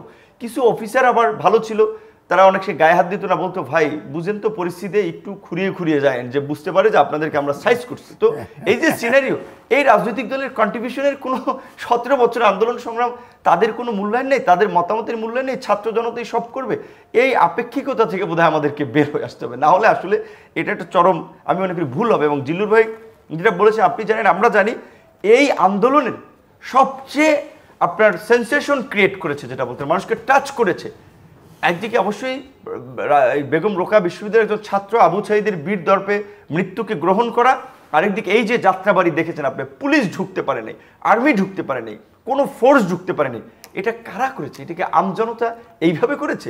উত্তরাতে, এই বাড্ডাতে প্রত্যেকটা রাজনৈতিক দলগুলো আমরা কোঅর্ডিনেশন করে সর্বোচ্চ রেজিস্ট্যান্স গড়ে তোলা আমাদের যা কিছু আছে সেটা নিয়ে আমরা করেছিলাম। তো আমাদের কথা হচ্ছে, অবশ্যই আপনি যেটা বলেছেন, রাজনৈতিক দলগুলোর বাংলাদেশের প্রেক্ষাপটে তাদের চরিত্র এটা ঠিক যে সহজে বদল হয় না। তো কাজে এটা অবশ্যই রাতারাতি একটা ইলেকশন হয়ে গেলে আমরা যেই মৌলিক পরিবর্তনটা চাচ্ছি সেটা নিয়ে আমরা সন্দিহান হবে কিনা, কিন্তু আমরা সব রাজনৈতিক দলগুলো কিন্তু একটা রোড ম্যাপ চাচ্ছে, একটা রূপরেখা চাচ্ছে যে কি কি সংস্কার ইন্টারিম গভর্নমেন্ট করতে চায়, কত দিনের মধ্যে তাদের একটা সম্ভাব্য সময় লাগতে পারে। রাজনৈতিক দলগুলো তো দিবে, জনতাও দিবে, কিন্তু তার জন্য ডায়ালগটা কিন্তু হচ্ছে না। আমি যেটা 14 দিনের মধ্যে কিন্তু এই গভর্নমেন্টের সাথে এখন পর্যন্ত রাজনৈতিক দলগুলোর পার্টির ফর্মাল কোনো মিটিং হয়নি। কাজে রাজনৈতিক দলগুলো তো অন্ধকারে থেকে অস্পষ্টতার মধ্যে যে আচ্ছা কী হচ্ছে, তাহলে আমরাও তো, আমাদের তো কোনো আগের গভর্নমেন্ট তাও তো বিভিন্ন ইস্যুতে অন্তত আলাপ আলোচনা বা একটা বোঝা যেত, এখন তো বুঝতেছি না যে কোথা থেকে কি হচ্ছে। তো এই যে সন্দেহ সংশয়টা যদি দূর না করতে পারে তাহলে কিন্তু গভর্নমেন্টের সফল হওয়াটা ডিফিকাল্ট হবে। এবং এই ধরনের আনইলেক্টেড গভর্নমেন্ট, ইউনূস স্যার তো আমাদের জাতীয় সম্পদ বলতে গেলে, যে তার যে কানেক্টিভিটি নেটওয়ার্ক সেটা কাজে লাগাতে বলে অবশ্যই বাংলাদেশ এই যে আপনার গার্মেন্টস সেক্টর বলেন এরকম ব্যবসা বাণিজ্য অর্থনীতির ক্ষেত্রে এগিয়ে যাবে। কিন্তু ফরেন ইনভেস্টমেন্টের ক্ষেত্রে যে পার্টনাররা ইনভেস্ট করবে তারা তো একটা স্টেবল গভর্নমেন্ট চাবে। এই গভর্নমেন্টের তো যেটা বলছেন যে স্যার যেটা বলেছেন যে ছাত্র জনতা যতদিন রাখতে চায়, তো কালকে যদি ছাত্র জনতা এক হয়ে বলে আপনার 3 মাস পরে যে এখন ইলেকশন দেন, তাহলে তো তার চলে যেতে হবে। তাহলে ফরেন ইনভেস্টররা কি এরকম একটা আনস্টেবল গভর্নমেন্টের সাথে কাজ করতে কতটুকু কমফোর্টেবল ফিল করবে? সো এখন এই সরকারের জন্য যে দুটো প্রধান বড় চ্যালেঞ্জ, একটা হচ্ছে ল অ্যান্ড অর্ডারকে স্বাভাবিক করা, একটা হচ্ছে ইকোনমিকে সচল রাখা। ল অ্যান্ড অর্ডার কিন্তু এখন আপনি যদি যান, সবচেয়ে যে আইন শৃঙ্খলা বাহিনীর যে তৃণমূলে ফাংশন করে পুলিশ কিন্তু এখনও স্বাভাবিকভাবে দায়িত্ব পালন করছে না বা করতে পারছে না। তাদের মধ্যে ভয় ভীতি আতঙ্ক, যেহেতু সরকার গত 15 বছরে তাদেরকে একটা লাঠিয়াল বাহিনী হিসেবে ব্যবহার করছে। এখন আর্মিকে দিয়ে কতক্ষণ আপনার প্রোটেকশন দেবেন? আর্মিকে তো গোপালগঞ্জেই দেখেছেন আওয়ামী লীগের লোকেরা, এই পতিত স্বৈরাচারের লোকেরাও আর্মির গাড়ি জ্বালিয়ে দিয়েছে, মারধর করে তাদেরকে ওখান থেকে আপনার পাঠিয়ে দিয়েছে। তাহলে ল অ্যান্ড অর্ডার স্বাভাবিক করার জন্য পুলিশি ব্যবস্থাকে ফাংশন করাটা খুব জরুরি, কিন্তু এখন পর্যন্ত দৃশ্যমান অগ্রগতি দেখা যাচ্ছে না। সেকেন্ডলি ইকোনমির কথা যদি আসেন, আমি দেখছি ব্যবসায়ীদের মধ্যে একটা চরম উদ্বেগ উৎকণ্ঠা তৈরি হয়েছে যে এরপরে কে? বিনোদনের নামে মামলা হচ্ছে, এই মামলার তো জাতাকলে আমরা পিষ্ট হয়েছি গত বছর। আমার বিরুদ্ধে ধর্ষণের সহযোগিতার অভিযোগে মামলা হয়েছে, তারপরে আপনার প্রধানমন্ত্রীকে কটূক্তি করা, এগুলো তো বাদই দিলাম এই সমস্ত মামলাগুলো। তো আমি চাই না আমার মতো সে অন্য রাজনৈতিক বা মতাদর্শের হলেও আবার ওই গায়েবী মামলা, ভিত্তিহীন মামলায় তারা অভিযুক্ত হোক। এই যে মামলাগুলো হয়েছে ম্যাক্সিমাম মামলার গ্রাউন্ড উইক, এই মামলাগুলো কয়েক মাস পরে জামিন হয়ে যাবে। তো যেটা আপনার আমাদের মধ্যে হয়তো জিল্লুর ভাই কিংবা আপনি বলেছিলেন যে এটা তো আওয়ামী লীগকে রিপ্লেস করার জন্য, আমি মনে করি যে এই ভিত্তিহীন মামলাগুলো কিংবা তাদের প্রতি সিম্প্যাথি ক্রিয়েট করার জন্য এই সমস্ত ঘটনাগুলো ঘটানো হচ্ছে। বিচারপতি মানিক সাহেব যদি কোনো অপরাধ করে থাকেন, আইনের দৃষ্টিতে তার বিচার হবে। তাকে কেন ডিম মারতে হবে, কেন জুতো মারতে হবে, কেন থাপড়াইতে হবে? এইটা তো আমাদের প্রত্যাশা না। আমরা তো আওয়ামী লীগ যা করেছি সেটা রেপিটিশন করার জন্য এই লড়াইটা করি নেই, আমরা একটা গুণগত পরিবর্তন চাচ্ছি। তাহলে আমাদের গ্যাপটা কোথায় হচ্ছে? কারা এই অতি উৎসাহী কাজগুলো করছে? ইসলামী ব্যাংক দখল করতে গুলি চালিয়ে ঢুকছে, বিভিন্ন মিল ফ্যাক্টরি জ্বালিয়ে দিচ্ছে, টেলিভিশন পত্রপত্রিকা অফিস দখল করে নিচ্ছে, চিফ রিপোর্টার ঠিক করে দিচ্ছে, সিইও ঠিক করে দিচ্ছে, মালিকানা পরিবর্তন করে নিচ্ছে। এরা কারা? এরা কোথা থেকে এসেছে? আওয়ামী লীগের মতো একটা দখলদারকে হটাইয়া কি আমরা আরেকটা দখলদার তাহলে আমরা আবার ইনস্টল করতেছি? তাহলে এই কাজগুলো যারা করতেছে, কারা করতেছে, তাদেরকে চিহ্নিত করা লাগবে, তাদের বিরুদ্ধে ব্যবস্থা নিতে আইন শৃঙ্খলা বাহিনীকে শক্তভাবে পদক্ষেপ নেওয়া লাগবে। সাকাত সাহেব যেটা বলেছিলেন না, ওই কথাকে আমি সমর্থন করি যে হাত পা ভেঙে দেওয়া চাঁদাবাজদের। আপনি জানেন আমার বাড়ি দুর্গম চরাঞ্চলে, নদীর এই পার এক পার্টি খাবে, ওই পার আর এক পার্টি খাবে, খাওয়া ভাগ করে নিচ্ছে। তাহলে আইন শৃঙ্খলা বাহিনী কোথায় কি ফাংশন করতেছে? জনগণ তো আবার বিরক্ত হচ্ছে যে যেটা গেছে তার চেয়ে তো এই অবস্থা দেখি আবার তৈরি হচ্ছে। তাহলে এটার দায়িত্ব গভর্নমেন্টের না? তাহলে গভর্নমেন্ট যদি পলিটিক্যাল পার্টিগুলোর সাথে ডায়ালগ করে এই সমস্ত বিষয়ে সমাধান না পৌঁছাতে পারে, তাহলে তো জনগণ কিন্তু তাদের প্রতিও ক্ষুব্ধ হবে। যদিও আমার সরাসরি অনেকের সাথে যোগাযোগের রাস্তা আছে, কিন্তু জিল্লুর ভাই যেটা বলেছিলেন এবং এটা মানুষের কনসার্ন, যে রাজনৈতিক দলগুলোর সাথে সরকারের একটা পার্টকে ওতপ্রোতভাবে কানেক্টেড থাকা লাগবে, রাজনৈতিক দলের ভয়েসটা গভর্নমেন্টে লাগবে। কিন্তু এখন পর্যন্ত দৃশ্যমানভাবে সেটার প্রতিফলন কিন্তু দেখা যায়নি, যার ফলে কিন্তু একটা সন্দেহ সংশয় তৈরি হচ্ছে। এবং প্রশাসনের মধ্যে পুরো প্রশাসনে এখন অস্থিরতা, সিভিল, মিলিটারি, অন্যান্য প্রশাসন বলে সমস্ত জায়গায় অস্থিরতা। কার চাকরি কখন চলে যায়, কে পদোন্নতি পাচ্ছে, কে পাচ্ছে না, কে কখন ফোর্স লিভ হয়ে যাচ্ছে, কার বিরুদ্ধে ব্যবস্থা নেওয়া হচ্ছে। এবং এই যে সরকারকে যারা সবচেয়ে আপনার এই গণহত্যায় আপনার সমর্থন করে বা গণহত্যাকারী সরকার হিসেবে তাদেরকে প্রতিষ্ঠা করলো, এর পেছনে তো পুলিশের বা আর্মি বলেন বা র্যাবের বলেন গুটি কয়েক কর্মকর্তা জড়িত। তাদের বিরুদ্ধে কোনো মামলা হয়েছে? কেন সেই মামলা রাজনৈতিকভাবে বিএনপির লোকেরা করবে? কেন আমি করব? কেন পুলিশ কিংবা প্রশাসনের পক্ষ থেকে মামলাগুলো করার ব্যবস্থা নেওয়া হচ্ছে না? তাহলে তো মামলাগুলো একটা সঠিক ট্র্যাকে যেতে পারে। কেন সরকারের পক্ষ থেকে ব্যবস্থা নেওয়া হচ্ছে না? রাজনৈতিক দলের কর্মীরা মামলা করছে, ওই আওয়ামী লীগের ফর্মুলা ফলো করতেছে, এক মামলা 120 জনকে আসামি করতেছে, আর পয়সাপাতি নিয়ে তারপরে সেখান থেকে নাম কাটানোর একটা ব্যবসা বাণিজ্য কিন্তু অলরেডি শুরু হয়ে গেছে। সুতরাং এই ক্ষেত্রে এই মামলা দায়ের এবং সঠিক অভিযোগ আমলে না নেওয়া হলে কিন্তু তাহলে আবার এই সরকারের বিরুদ্ধে অভিযোগ উঠবে যে প্রতিপক্ষকে দুর্বল করার জন্য এই মামলাগুলো হচ্ছে। এবং আওয়ামী লীগ অবশ্যই আমি মনে করি জার্মানিতে নাৎসিরা নিষিদ্ধ হয়েছে, ইটালিতে মুসুলিনির পার্টির লোকেরা নিষিদ্ধ হয়েছে রাজনীতিতে। বাংলাদেশের ইতিহাসে এই রকমের একটা গণহত্যাকারী দল এবং যারা সমস্ত প্রতিষ্ঠানকে দস্যুদের মাধ্যমে দুর্বৃত্তায়ন করেছে, তাদের এদেশে রাজনীতি করার কোনো অধিকার নাই। এটা যদি থাকে তাহলে এই দেশে আরও গণহত্যাকারী দল তৈরি হবে, বাস্তব কথা। কারণ ইতিহাসে এটা একটা শিক্ষা, যে ইতিহাস কেউ মনে রাখেন, এটা বাস্তব। কারণ আওয়ামী লীগ 75-এ তাদের কি পরিণত হয়েছে সেটা তারা দেখেছিল, কিন্তু সেখান থেকে কি শিক্ষা নিয়েছে? এই তো পতনের কয়েকদিন আগে আমি প্রশ্নটা যেটা করতে চাইছিলাম, মানে একটু আমার ওনার কাছে যেতে হবে যে আপনি তো রাজনীতি দিয়ে এগুলো মোকাবেলা করতে হবে, একটা আদর্শকে আদর্শ দিয়ে মোকাবেলা করতে হয়। আপনি একটা দলকে নাম নিষিদ্ধ করলেন, জামাতকে তো নিষিদ্ধ করা হয়েছিল, জামাত তো অন্য নামে ইসলামিক ডেমোক্রেটিক লীগ নামে আত্মপ্রকাশ করবার চেষ্টা করেছে, তারপরে অন্য নানান ফর্মসেশনে তারা কাজ করেছে। আপনি অনেক দল নিষিদ্ধ হয়ে গেছে, তারা আন্ডারগ্রাউন্ডে চলে গেছে, তারপরে অস্ত্র হাতে নিয়েছে। আমি বলছি যে রাজনৈতিকভাবে যেটা আমি বোঝাবার চেষ্টা করছি, আমি আওয়ামী লীগের পুনর্বাসনের ইস্যুটা না, এই ইস্যুটা হচ্ছে যে তারা একটা প্রজন্মের একাধিক প্রজন্মের মন থেকে মুছে গেছে। এটা আপনি যদি খারাপ কাজ না করেন, তার চাইতে খারাপ না হন, আওয়ামী লীগের জায়গা পাওয়ার কোনো সুযোগ নেই। কিন্তু আপনি তাকে কিভাবে তার সঙ্গে ডিল করবেন? আপনি কি জামাতকে তারা যেভাবে একটা কাগজের কলমের খোঁচায় ব্যান করলো সেটা দিয়ে করবেন, নাকি অন্য প্রক্রিয়া করবেন? কিভাবে করবেন এবং করলেই সমস্যার সমাধান হবে কি না? নাকি আওয়ামী লীগের যাদের মেম্বারশিপ আছে তাদের সবাইকে ধরে দেশ থেকে বের করে দেবেন, শেখ হাসিনা গেছে তোমরা বিদায় হও?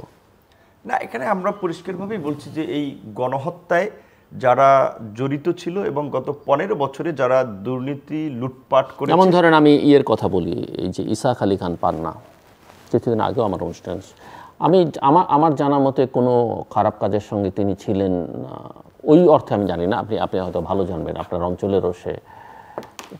কিন্তু দেখেন দেশ থেকে পালাতে গিয়ে সে তো কোনো সরকারের সুবিধাভোগীও ওই অর্থে প্রকাশ্যে ছিল না, মানে কোনো তার পদবি ছিল না, কিছুই ছিল না। কিন্তু এমন একটা পরিস্থিতি তৈরি হয়েছে, দেশ থেকে পালাতে গিয়ে কোন অবস্থায় কি পরিণতি, কিভাবে তার মারা যেতে হলো। এখন নিশ্চয়ই ধরেন আওয়ামী লীগের তো সবাই দেশ থেকে পালায় নাই, তাদের রুট লেভেল পর্যন্ত যে সবাই পালায় নাই, পালানোর সুযোগ পাচ্ছে না। আপনি পালানোর বর্ডার খুলে দিয়ে দেখেন যে কতজন দেশে থাকে। আমি মনে করি যে যারা অপকর্ম করেছে, অতি সাধারণ সমর্থক গোষ্ঠী ছাড়া যারা অপকর্ম করেছে, যাদের মনে ভয় আছে, তারা জানে যে আমি ধরা পড়লে এই সমস্ত অভিযোগে আমাকে বিচারের মুখোমুখি করতে হবে। ধরেন আপনি বিচারপতি মানিক সাহেবের কথা বলেন, তার মতো লোক সে কেন পালাতে যাবে? পয়সা পাতি দিয়ে কেন পালাতে যাবে? 65 লক্ষ টাকা দিয়ে কেন পালাতে যাবে? তাহলে নিশ্চয়ই তার মধ্যে তিনি কত মানুষের মানে আইনি প্রক্রিয়ায় বিচার না হলেও যে এই যে এখন যেগুলো হয়েছে এগুলো যে হবে সেটা তো তিনিও আজ করতে পেরেছেন, কারণ তিনি তো বহু মানুষকে আঘাত করেছেন। তারা এতদিন বড় বড় কথা বলেছে, তারা দেশে থেকে তো ফেস করার দরকার ছিল। ধরেন নারায়ণগঞ্জের যে মেয়র সেলিনা হায়াত আইবি, ভদ্র মহিলা, তো স্টিল আপনার নারায়ণগঞ্জে আছেন এবং একটা তার এই তাকে অব্যাহতি দিয়েছে, সে বিদায় নিয়েছে আনুষ্ঠানিকভাবে। তো শামীম ওসমানরা কেন টিকতে পারে না? কারণ এই যে শামীম ওসমানরা যে ক্ষমতায় থাকতে যে অত্যাচার, নির্যাতন, দাম্ভিকতা, যেটা আমাদের প্রধানমন্ত্রীও কয়েকদিন আগেও বলেছেন যে শেখ মুজিবের কন্যা দেশ ছেড়ে পালায় না। তো শেখ মুজিবের কন্যা তো পালাইছে, শেষ পর্যন্ত জুতাটাও নিয়ে পালাইতে পারে নাই। তো এই পরিস্থিতি তো আমরা দেখেছি। তো আমরা এটাই বলছি যে এই কথাগুলো আওয়ামী লীগের নেতাকর্মীদের বিরুদ্ধেও একটা পতিত স্বৈরাচারের প্রধান এবং যিনি নিজে তার কর্মীদের খোঁজ খবর না নিয়ে নিজেই নিজের লাইফ সিকিউর করার জন্য পালিয়ে গেলেন, দিল্লির এজেন্ডা বাস্তবায়ন দেশে থাকতে করেছেন, দিল্লি তাকে সেভ করেছে, সেই দলের নেতাকর্মীদেরও তো উচিত যে নিজেদের সেফটি সিকিউরিটির জন্য দেশবাসীর কাছে ক্ষমা চেয়ে প্রয়োজন অন্য রাজনীতি করা। এটা হচ্ছে আমাদের একটা কমন জায়গা। আপনি যেটা বলছেন যে ওই তাদের বিচার, তাদেরকে নিষিদ্ধ করা হবে নাকি যারা স্পেসিফিক অপরাধ করেছে তাদের বিচার, আমি মনে করি নিষিদ্ধ সেটা সবার অবশ্যই আমার একটা মতামত থাকতে পারে, নাগরিক সমাজ, সাংবাদিক, রাজনৈতিক দল সকলের মতামত নিয়ে একটা ব্যবস্থা হবে। কিন্তু প্রাথমিকভাবে তো ওই যারা অপরাধগুলো করেছে, গণহত্যা, অত্যাচার, নির্যাতন, লুটপাট, গুম, খুন, তাদের বিরুদ্ধে তো স্পেসিফিক অভিযোগে মামলাগুলো হওয়া দরকার, সেগুলো অনেক ক্ষেত্রে তো সরকার বাদী হওয়া দরকার। সেই বিষয়ে কিন্তু এখন পর্যন্ত অগ্রগতি আমি দেখতে পাচ্ছি না, বরঞ্চ রাজনৈতিক দলের কর্মীরা অতি উৎসাহী হয়ে মামলা দিচ্ছে, অ্যাভারেজ আসামি করতেছে, যে ঘটনায় অভিযুক্ত না সেগুলো হচ্ছে। সেগুলো কিন্তু আমাদের এই আন্দোলন এবং এই অবস্থা, গণ অভ্যুত্থান, এটার ক্রেডিবিলিটিকে প্রশ্নের মুখে ফেলে। না দেখেন, নূর সাহেব যে কথাগুলি বলেছে এর অনেকগুলোর সাথে আমি একমত, কিন্তু কিছু বাস্তব দিকও আছে। ধরেন এই সরকারের হাতে তৈরি তো প্রশাসন না, এই প্রশাসন যদি বলেন এটা হলো ফ্যাসিবাদের প্রশাসন। কারণ একটানা 16 বছর রিক্রুটমেন্ট করছে শুধু তাদের লোক। আপনি যদি এই 16 বছরের লোককে একবারে বাদ দিতে পারতেন তাহলে হয়তো সম্ভব, এটা তো সম্ভব না। সুতরাং এটার সময় লাগবে, এটা হঠাৎ করে সংস্কার করে এটা কিন্তু মেরামত করা যাবে না। আর আমি যেটা বলছি, প্রথমেই বলছি যে অন্তর্বর্তীকালীন সরকার, নামটাই অন্তর্বর্তী, সুতরাং পার্মানেন্ট এজেন্ডা ওনাদের থাকা উচিত নয়, অবশ্যই রোডম্যাপ দেওয়া উচিত। এবং বিরোধী দলগুলোও কিন্তু তাদেরও রোডম্যাপ কিন্তু তৈরি করা উচিত, তারা কি চায়। যেমন ধরেন বিএনপি আজ থেকে 16 বছর আগে, নির্বাচনের আগে আপনার একটা সংস্কার নামা কিন্তু উপস্থাপন করেছিল, তাদের এটা রাষ্ট্র কাঠামো মেরামতের, সেটা কিন্তু আছে, এখনও আছে। তো আমার কথা হলো যে সবগুলো দল এটা করে একটা ঐক্যমত্য, তাদের মধ্যে ঐক্যমত্য আসে, এটা নিয়ে একটা আলোচনা হতে পারে, আলোচনা করা হতে পারে। কিন্তু এখন যদি আমার যেটা শঙ্কা যে এখন আলোচনা করলে 10টা পার্টি গেলে 10 রকম কথা বলবে, এটার সমাধান তো এই অন্তর্বর্তীকালীন সরকার দিতে পারবে না। সুতরাং কোনো ক্যাওয়াটিক সিচুয়েশান যদি রাজনৈতিক দলের মধ্যে থেকে তৈরি হয় তাহলে এই দেশ কিন্তু নিয়ন্ত্রণে রাখা যাবে না, তাহলে ফ্যাসিবাদের আবির্ভাব ঘটবে। সুতরাং আমি যে কথা বলছি যে কিন্তু রাষ্ট্র চালনাতে একটা পলিটিক্যাল ইস্যুজ, এবং একটা পলিটিক্যাল ইস্যুজে আপনি পলিটিক্যাল ফোর্সেসকে বাইরে রেখে তার সঙ্গে কমিউনিকেশন ছাড়া, ডায়ালগ ছাড়া আপনি না, ডায়ালগ ব্যাপারটা হলো যে আমি যেটা বলছি যে যতগুলো দল আপনি যদি 10টা রাজনৈতিক দলগুলোকে একসঙ্গে নেন, এবং এখন তার কোনো স্বৈর শাসক নাই যার একমাত্র লক্ষ্য তাকে যে কোনোভাবে ক্ষমতায় থাকতে হবে, এর বাইরে এই ধরনের একটা সরকার যদি 10টা পলিটিক্যাল পার্টিকে এক জায়গায় এনে একটা ন্যাশনাল কনসেনসাস তৈরি করতে না পারে, তাহলে আমার তো এখানে বক্তব্য হচ্ছে বিরোধী দল যা আছে তাদের কিন্তু এখনো ন্যাশনাল কনসেনসাস নাই। তা আমি তো দেখছি যে উনি আছেন, তো উনি তো এক দলের নেতা, ওনারা ঐক্যবদ্ধভাবে একটা ফেসিস্ট সরকার আয়নাঘর করে, মানুষ যারে পায় তারে, ওনারা তো বহুবার পিটাইছে, কিন্তু তারপরেও তো বিরোধী দল পুরো একমত হতে পারে না। রাজনৈতিক দল গত সুতরাং আমি বলছি যে কয়েক বছর আজিজ ভাই 42টা রাজনৈতিক দল কিন্তু যুগপৎ আন্দোলন নির্বাচনও জানে, তারা নির্বাচনও জানে, দফার একটা দাবিতেও কিন্তু একমত হয়েছে, কত দূর হয়েছে আমি তো একমত, কিন্তু ন্যাশনাল প্রত্যেকটা ইস্যুতে তো একমত হতে পারে নাই। যেমন ওনাদের ভিতরেই আছে কেউ চায় আনুপাতিক নির্বাচন, আমিও চাই, আমি লিখেছি, আমিও চাই। আবার কেউ চায় সরাসরি ওয়েস্টমিনস্টার সিস্টেমের গণতন্ত্র। ওয়েস্টমিনস্টার সমস্ত গণতন্ত্র কে চায়? যিনি ইলেকশন দিলেই তার পার্টি বড় ক্ষমতায় চলে যাবে। আমি তো চাই আনুপাতিক নির্বাচন, ছোট দলও থাকুক। করতে চান আনুপাতিক নির্বাচন, সংখ্যানুপাতিক নির্বাচন দিয়ে? এখন আওয়ামী লীগ এই মুহূর্তে সংখ্যানুপাতিক নির্বাচন দিলে আওয়ামী লীগ তো মিনিমাম 70 থেকে 80টা সিট পাবে যদি সংখ্যানুপাতিক নির্বাচন। আমি বোধহয় না, আমি তো কিন্তু বলছি যে কোন দেশে কোন স্বৈরাচার, আপনিও বলেছেন কোন স্বৈরাচার আওয়ামী লীগ থাকবে না, তাদের পরিষ্কার বক্তব্য সেই দলকে ব্যান করতে হবে। তারা আয়নাঘরের মতো জিনিস তৈরি করেছে। সুতরাং তারা কোনোভাবে তাদের পক্ষে নিরাপদ দেশ এবং গণতান্ত্রিক দেশ হতে পারে না। কিন্তু আমার প্রশ্ন হচ্ছে, যারা আছে তাদের ভিতরে গণতন্ত্র আছে? এখন তাহলে কি পলিটিক্যাল পার্টি বাদ দিয়ে পলিটিক্যাল পার্টির সংস্কার হতে হবে। পলিটিক্যাল পার্টির সংস্কার নিজেরা করে তারা আপনার এখন যে অন্তর্বর্তীকালীন সরকার আছে তাদের সাথে তাদেরও দায়িত্ব হচ্ছে কনফিডেন্সে বিরোধী দলগুলোকে নেওয়া। কিন্তু বিরোধী দল তো তাইলে সবগুলো দল কি একই রকম ফিলোসফিতে বিশ্বাস করে না তো। সুতরাং তাদের ভিতরে তো মত, কিন্তু ন্যাশনাল ইস্যুকে আমি বলছি গণতান্ত্রিক মানবিক আইনের শাসন সুশাসন গড়ে তোলার জন্য যে ইস্যুগুলোতে ঐক্যমত হওয়া দরকার এবং তার কারণে একটা নিরপেক্ষ নির্বাচন, এই আলোকে বিরোধী দলগুলো একমত হলে তাহলে তো অবশ্যই আপনার অন্তর্বর্তীকালীন সরকার একটা রোড ম্যাপ দিবে যে আমরা এই কাজকে অকৃত দেবো, তার ব্যাপারে আলোচনা অবশ্যই বিরোধী দলের সাথে হবে। হয়ে একটা যদি ঐক্যমত্য হয় তাহলে এই দেশটা সুসংগত হবে। হ্যাঁ, এখানে আলাদাভাবে আপনি যেটা যে স্পিরিটে বলছেন এটা ঠিক, বিরোধী দল সবগুলোকে আলাদা রেখে সরকার তো থাকতে পারবে না। জনগণ আর ছাত্রের উপরে ভর করে তো সরকার থাকতে পারবে না। আর ছাত্ররাও কি, সব ছাত্র, সব ফিলোসফির ছাত্র, ওনারও সমর্থক আছে, বিএনপিরও সমর্থক আছে, জামাতেরও সব পার্টির সমর্থক আছে। সুতরাং এখানে দেখতে দেন না ছাত্রলীগের কত ছেলে আছে এই ছাত্রদের মধ্যে। সুতরাং এইটা আমার বক্তব্য একটাই, যে জাতিকে ঐক্যবদ্ধ করা। ডক্টর ইউনূস সাহেব কিন্তু একটা বলছে যে পুরা জাতিকে একটা পরিবার, এটা তো সম্ভব না যদিও, কিন্তু তার ধারণাটা বলতে চেষ্টা করছে। অর্থাৎ অন্তত পক্ষে ধরেন এই যে ভারতে কত কিছু একটা মৌলবাদী, চরম মৌলবাদী সরকার, জাতীয় ইস্যুতে কি তারা দ্বিমত করে? ধরেন এই যে আমাদের প্রধানমন্ত্রী পালায়া ভারতে গেছে, সাথে সাথে কিন্তু পার্লামেন্টের সব দল একসাথে বসে চিন্তা করছে কি করা যায়। তারা নিশ্চয়ই প্রকাশ করে নাই, তারা কিন্তু বলছে না এখন এই যে রেড পাসপোর্ট বাতিল, কূটনৈতিক পাসপোর্ট বাতিল করার পরেও কেউ কিন্তু স্বীকার করছে না অবৈধ। আবার বলতো বরাবর থেকে বলে সাবেক প্রধানমন্ত্রী, হ্যাঁ বলে তো। সুতরাং এই জন্যই বলছি যে অন্তত পক্ষে ন্যাশনাল ইস্যুগুলোতে গণতান্ত্রিক দেশ, মানবিক দেশ, আইনের শাসন সুশাসন, এইটার জায়গায় ঐক্যমত্য হওয়া দরকার।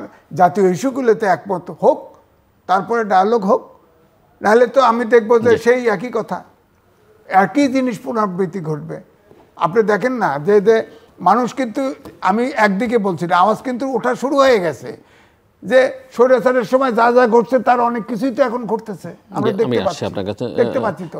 এই যে উনি যেমন বললেন মামলাগুলি, আপনি বলেন তো সাকিব প্লেয়ার, আজকে আমরা যে রেকর্ড ইয়েতে জিতছি, সাকিবের বিরুদ্ধে হত্যার মামলা কি করে হয়? এই প্রশ্নটা আসছে না।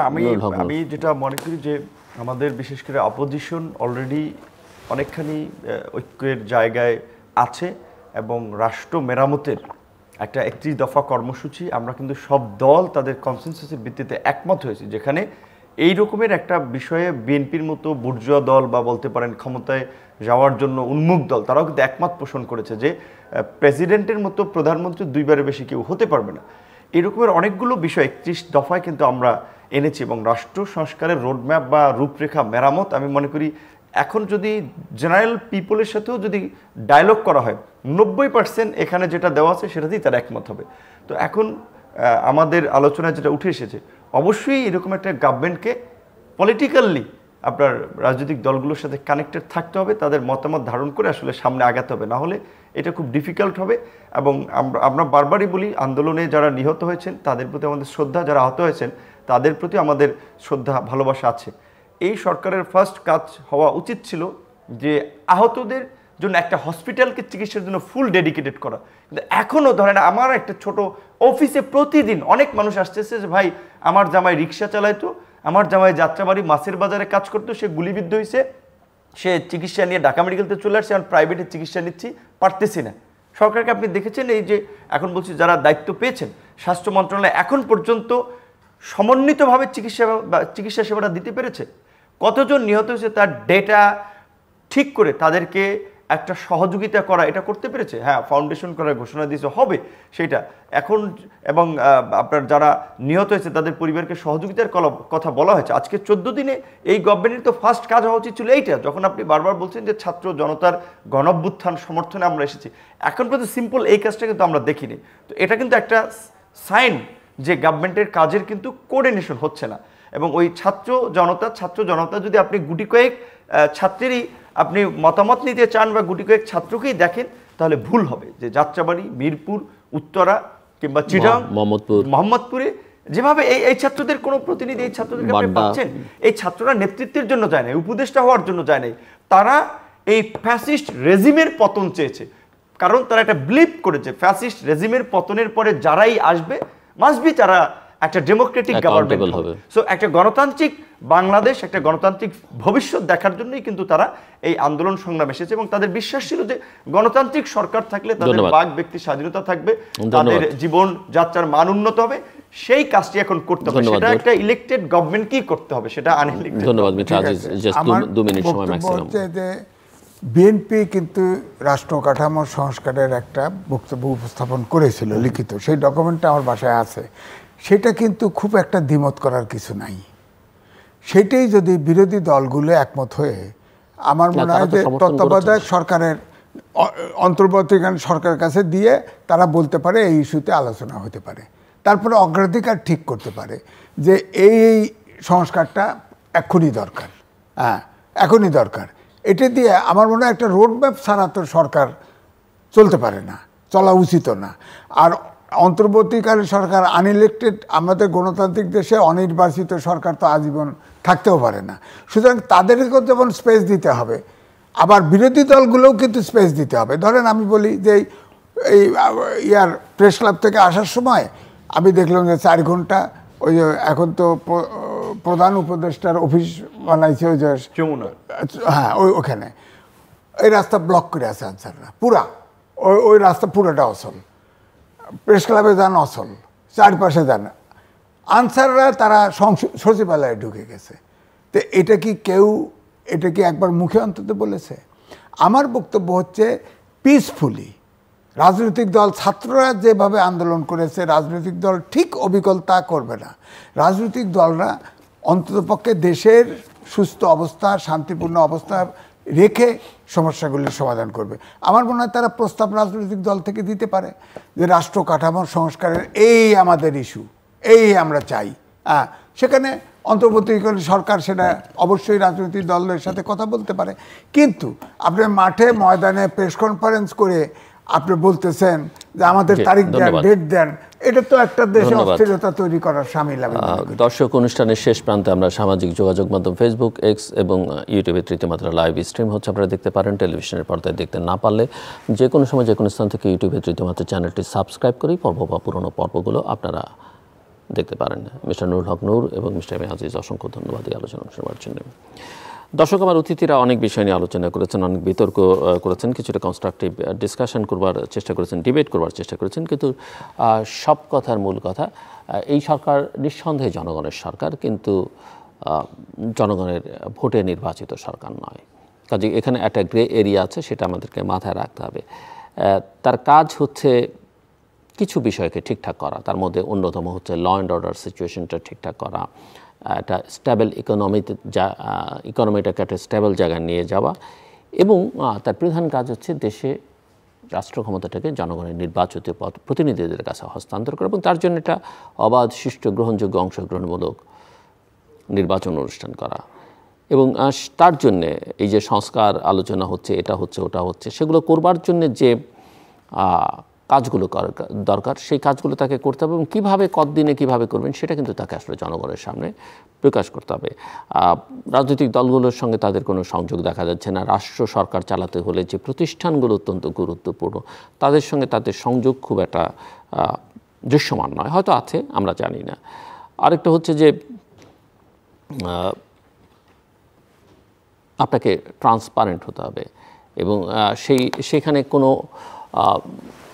অস্পষ্টতা থাকলে সেটা কিন্তু শেষ পর্যন্ত একটা সময়, কারণ বাংলাদেশের মতো দেশে রাষ্ট্র পরিচালনা খুব সহজ কাজ নয় এবং মানুষকে সন্তুষ্ট করাও সেটাও খুব সহজ কাজ নয়, কিন্তু দায়িত্ব যখন নিয়েছেন সেটা আপনাদেরকে করতেই হবে, চেষ্টাটা করতে হবে এবং সেটা যদি করতে ব্যর্থ হন সেটা খুব সুখকর হবে না আমাদের কারোর জন্যই। আমরা চাই না এই সরকার ব্যর্থ হোক, কিন্তু সরকারকেও আসলে তাদের উপরে অর্পিত দায়িত্বের কিছুটা বেশি বা কিছুটা কম যেন তারা না করেন। যতটুকু দায়িত্ব, যতটুকু জনগণের আকাঙ্ক্ষার সঙ্গে সঙ্গতপূর্ণ, ততটুকুই যেন তারা করেন। আমাদের সঙ্গে থাকবার জন্য অসংখ্য ধন্যবাদ। আপনাদের সবার জন্য শুভকামনা।